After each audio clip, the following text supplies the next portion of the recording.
La histología es una rama de la biología.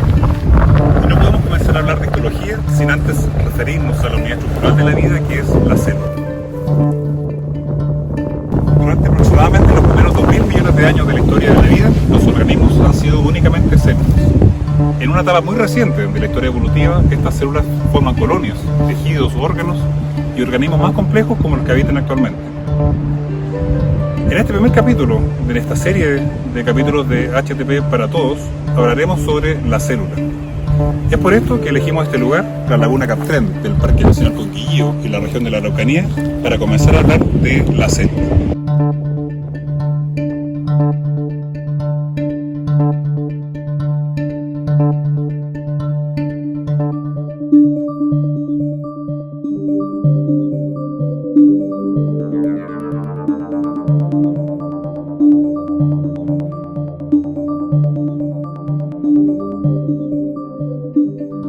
Bienvenidos a nuestro primer capítulo de HPT para Todos, donde vamos a hablar de la célula. Pero este capítulo lo vamos a dedicar a alguien bien especial. Este capítulo va dedicado a un personaje tremendamente importante para los que somos amantes de la microscopía, que es Robert Hooke. Ahí está Robert Hooke. La única imagen que tenemos de Robert Hooke es esta. De hecho, es un dibujo, una pintura, que ni siquiera se sabe si era exactamente era él. Porque fue una persona muy quitado de huya para su época, donde hay muy pocos registros sobre cómo realmente era él. Él nació en el año 1635 en Inglaterra y se dedicó a varias cosas. Se dedicó a la música, se dedicó a la astronomía, también se dedicó a la arquitectura, geometría. Pero lo más importante es que Robert Hooke podría decirse que era un microscopista. Innato, puro. Él diseñó su propio microscopio, un microscopio bastante simple, si lo comparamos con los que tenemos actualmente. Con este microscopio, por ejemplo. Claro. Que es bastante más moderno. Entonces, imagínense cómo Hooke habría estado viviendo en esta época. Maravilloso. En el año 1665, Robert Hooke publica un libro que se llama Micrografía, donde en una de sus páginas él describe una imagen que sacó de algo parecido a esto. De un corcho. De un corcho. Él, con una navaja probablemente, sacó una sección del corcho, la puso en su primitivo microscopio y lo que él hizo fue dibujar una imagen muy parecida a la que ustedes están viendo acá, donde él observa que hay pequeñas celditas que él llamó células. Por lo tanto, la primera vez que se utilizó en biología la palabra célula fue cuando Hooke la vio en el microscopio. En el microscopio, exactamente. Se cree que él usó esa palabra, célula, para referirse a las celdas, algunos dicen para las pequeñas piezas que tenían los monjes de la época de los monasterios, y otros dicen que también se hacía referencia al término que utilizaban los romanos, cuando hablaban de las celdas hexagonales que tenían los panales de abejas. Sea como sea, Robert Hooke fue la primera persona que utilizó la palabra célula para el concepto que nosotros utilizamos actualmente cuando investigamos biología. Y no podemos hablar de histología ni histopatología si no hablamos de la célula.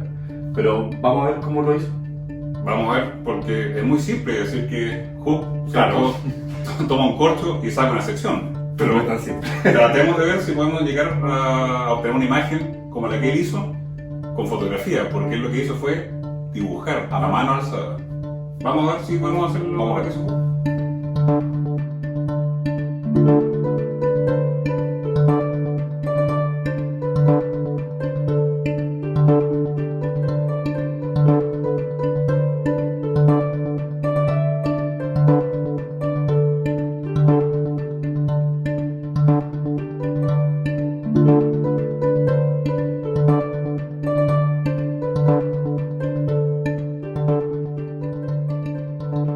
Es bien impresionante ver la fotografía y el dibujo y ver las formas que tenían estas células, unas formas tan alargadas algunas, medias cúbicas otras, bueno, muy propio de las células vegetales, porque él tomó este dibujo en realidad, lo hizo mirando un corcho. Sí, efectivamente, claro, como le mostramos anteriormente, Hooke lo que hizo fue sacar una sección de este corcho, que es la corteza de un alcornoque, y él en su libro Micrografía, él lo que hace fue dibujar una gran cantidad de tejidos vegetales, pero también los tejidos animales están formados por células, animales como nosotros, e incluso, ¿cierto?, una gran cantidad de la diversidad de la vida está formado por organismos que son llamados unicelulares. ¿Tú te acuerdas, Mario, la primera vez que viste la cantidad de organismos unicelulares que había en una gota de agua? Sí, yo me acuerdo que en zoología, en primer año de la universidad, logramos ver muchos organismos que por sí solos eran células en una gota de charco. ¿Podríamos volver a recrear eso para ver, quizás, si lo vio también Hooke en su momento? Realmente valdría la pena volver a intentarlo y revivir esa pasión que se sintió la primera vez de ver Células y vida en una gota de agua. Vamos a verlo.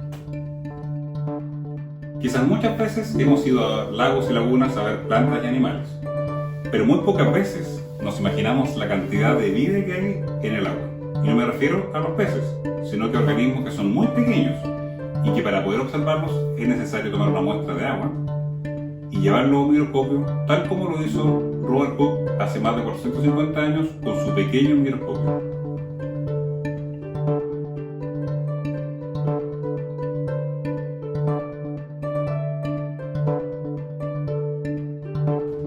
La muestra que tomamos desde el sedimento de la laguna Castrén está formada por miles de organismos que son unicelulares.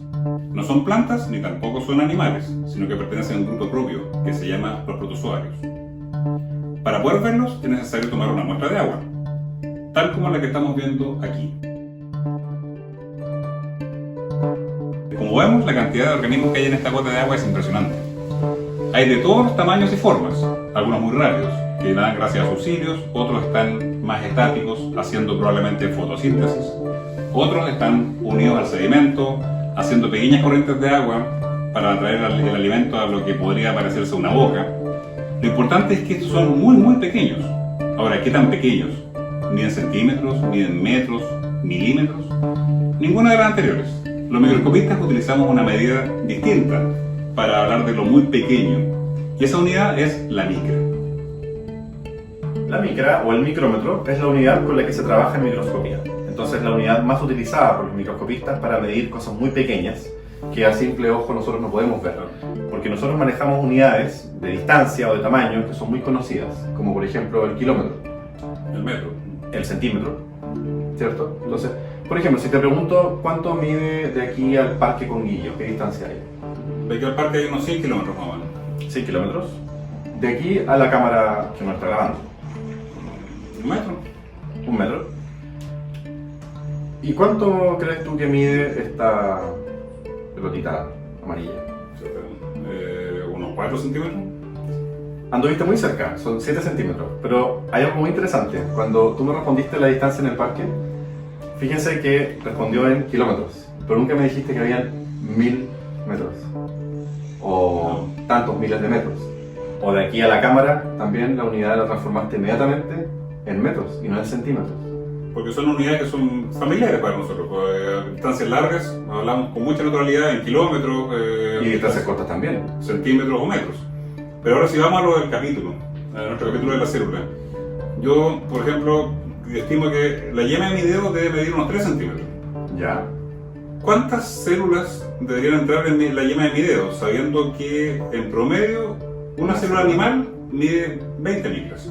¿Cuántas células de 20 micras tendrían que haber una al lado de la otra en la yema de mi dedo? Es complicado entenderlo. imaginarlo. Pero vamos a ocupar esta pelota como ejemplo. Hagamos cuenta que esta pelota es una célula, como ¿De tú 20 dijiste, de 20 Sí. micrómetros. Pero para entender cuánto es un micrómetro, utilizamos esto. Esta regla se llama el micrómetro. Se utiliza en microscopía, se utiliza para medir los tejidos que vemos bajo el microscopio. Y para entender lo que es un micrómetro, es la milésima parte de un milímetro. Entonces, la milésima parte de un milímetro es lo mismo que decir una micra o un micrómetro. Entonces, esta pelota amarilla o esta célula, ¿verdad?, mide 20 milésimas de milímetro. ¿Cuántas células entonces de 20 micras van a entrar acá? Eso lo vamos a ver con un ejemplo, ¿te parece? ¿Ya? Vamos a ver un ejemplo de un lugar que es muy conocido por todos nosotros para entender cuánto mide esta célula y cuántas en realidad podrían caber en la yema de tu dedo. 7 centímetros se van a convertir en 20 micras.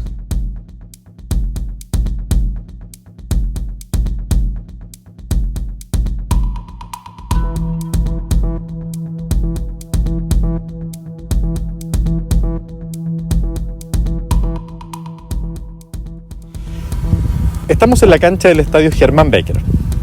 Y vamos a utilizar este escenario para explicarles a ustedes cómo podemos relacionar y comprender el tamaño que tienen estructuras tan pequeñas como una célula, relacionándolas con el tamaño de este estadio.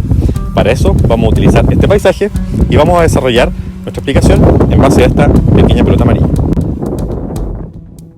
Ocupamos la pelota amarilla para ponerla en el centro de la cancha del estadio para darles el ejemplo de cómo podemos dimensionar lo que realmente mide una célula y cuántas pueden caber. Conocemos que la altura de esta pelota son 7 centímetros, lo que equivale a 20 micrómetros. O vamos a hacer esa equivalencia de los 20 micrómetros, que es lo que mide en promedio una célula animal. Ahora, ¿cuántas pelotas pueden ocupar desde arco a arco en esta cancha del estadio Germán Becker? Para eso tenemos que conocer la longitud que existe de entre arco a arco. La distancia que recorre entre arco a arco es de 105 metros, lo que equivale a 10.500 centímetros. Entonces ahora la cuestión es muy fácil. Si dividimos 10.500 en 7, nos da como resultado que de arco a arco tienen que ocupar 1.500 pelotas. Este ejemplo lo hemos puesto para poder clarificar cuánto puede llegar a medir una célula y qué dimensión puede tener una estructura tan pequeña que nosotros no la podemos ver. Recuerden que teníamos que compararlo con la yema del dedo de Alexander. Entonces, la yema del dedo, que tiene 3 centímetros de altura, vamos a asumir que también es la distancia de arco a arco. Y si consideramos que las células son de 20 micrómetros, también ocupa 1.500 células de lado a lado. Bueno, en nuestro ejercicio, donde ocupamos el estadio para imaginarnos que correspondía a la yema de un dedo y ver cuántas células podían caber en esa yema del dedo, pudimos ver cómo es el ejercicio que se hace cuando uno quiere comparar los tamaños y hablar de los tamaños celulares en micras, una medida que es muy pequeña y nosotros no estamos muy acostumbrados a manejar. Recordemos que una micra o un micrómetro es la milésima parte de un milímetro y ocupamos esta célula, esta pelota en realidad, haciendo cuenta de que son 20 micrómetros los que mide esta célula. Pero no todas las células miden eso. Hay muchos tejidos, hay muchas formas celulares distintas, como las que vimos en el video anteriormente de los protozoos. Como vemos acá, en los protozoos hay una gran variedad de organismos. Muchos de ellos tienen un flagelo, tienen una estructura parecida a una cola. Hay otros que tienen unas estructuras parecidas como a pelos, que son los cilios. Se desplazan, hay distintas formas, tamaños. Y entre los tamaños muy importante porque se pueden diferenciar entre ellos. En las células animales también existe variedad de formas y variedad de tamaños. Tenemos células como por ejemplo las células de la sangre, que estamos viendo acá, que hay distintas formas y distintos tamaños. En realidad la forma no varía mucho porque son más bien redondeadas, pero en cuanto al tamaño hay células que, por ejemplo, son muy conocidas por todos, que son los glóbulos rojos, y ellos tienen un tamaño aproximado de 7 micrómetros, hasta incluso 10 micrómetros, va a depender de la especie. Por lo tanto serían 7 milésimas de milímetro, lo que va a medir una célula de este tipo. Hay otras células como por ejemplo las neuronas. Las neuronas tienen tamaños ya un poco más grandes. Estas células ya pueden medir 100 micrómetros incluso. Hay otras neuronas más pequeñas y dependiendo de dónde las encontremos, porque estas son del tejido nervioso, vamos a tener distintos tamaños. Otro tipo celular, por ejemplo, son las células del intestino. Estas células que son absortivas y absorben los nutrientes en la pared interna del intestino miden aproximadamente 40 micrómetros y se denominan enterocitos, lo que estamos viendo acá en el fondo. Y si se fijan, la forma también varía mucho. El tamaño es importante y la forma también es importante. Como ejemplo tomamos la pelota o la esfera, pero no todas son esféricas, son redondas. Hay distintas formas y tamaños celulares. Células musculares tienen forma como de gusano, la estamos viendo acá, también son células alargadas. Lo que estamos viendo acá es una muestra de células epiteliales, pero de la cara interna de la boca. Si se fijan, la forma, si bien desde arriba, la estamos viendo de una forma más bien redondeada o circular. Si esta célula miráramos de perfil o de lado, sería como muy plana y con una superficie más agrandada, por así decirlo, en el centro, que es donde está el núcleo de las células. Todas las células tienen un núcleo, por lo tanto, también eso es muy importante en histología y en patología, fijarse en las formas, el tamaño y la ubicación de este núcleo, como lo estamos viendo en la imagen de acá. Por lo tanto, no solamente hablamos de formas, tamaños y dónde se encuentra, sino que la variedad celular, la diversidad celular va a depender de los distintos tipos de tejidos que tengamos en el organismo. y estas células también van a estar entre ellas agrupadas dependiendo de los distintos tejidos que nosotros vamos a observar. Es llamativa la cantidad de tipos celulares diferentes, en tamaño, forma, cómo son tan diferentes las neuronas de nuestro cerebro si lo comparamos con las células de la sangre. Diversos tipos celulares con distintas formas y tamaños. Pero no sé si se dieron cuenta en detalle. Todas se veían con un núcleo de color morado, otras con una estructura, un cuerpo que se llama citoplasma de color naranjo o rosado, ¿cierto? Como unas manchas se ven Claro. finalmente. Y se supone que son nuestras células animales, nosotros somos animales también, no me veo morado ni tampoco naranjo o rosado, ¿cierto? Y eso, imaginan por qué es porque están teñidas de manera artificial. La mayor parte de las células de nuestro cuerpo, excepto las células de la sangre o algunos de... Los que dan el color a la piel, por ejemplo, los melanocitos. Claro, los melanocitos tienen un color propio, pero el resto de las células de nuestro cuerpo son o transparentes o blancas. ¿Y cómo les pudo haber visto Hooke en su época? Él no tenía las coloraciones que tenemos nosotros actualmente. Acá nosotros utilizamos unas tinciones especiales que marcan los distintos componentes de la célula con un color distinto. El núcleo de color morado, el citoplasma de color más naranjado, rosado, y es un color distinto que nos permite visualizarla finalmente. ¿Cierto? Y esa coloración la vamos a denominar después de algunos nombres bien particulares que tienen, que no lo vamos a mencionar ahora. Son un poco raros esos nombres, pero son los colorantes que en realidad le dan vida a la histología. ¿Ya? Y le dan vida a nuestro logo. A nuestro logo, ¿ya? Y creo que son también los que ustedes están viendo ahora en el fondo de nuestra presentación, que son los colorantes que hemos utilizado para diseñar el logo de HPT para todos.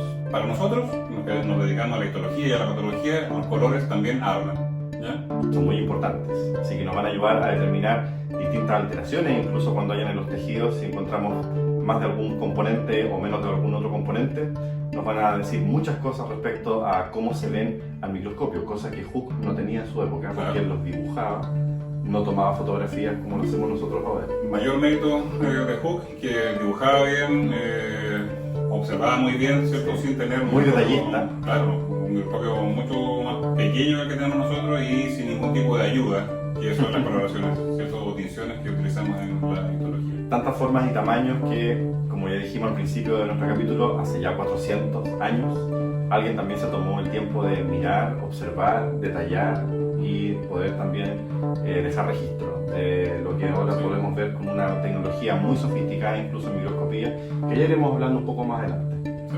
Así que, ¿te parece que nosotros nos despidamos ahora de nuestro primer capítulo? Y los dejamos invitados para el segundo capítulo, donde hablaremos como protagonista de los colores. Colores. Así que compartan nuestro video. Sí, difúndanlo. Preguntas, pueden hacer preguntas acá abajo. Tienen los links, síganos en Instagram, en Twitter, Sí. y nuestro principal canal que es... Y agradecemos los comentarios, porque con los comentarios Sí. mejoramos y nos comunicamos. Así que estamos en contacto, chicos. Chau, chau. Chao.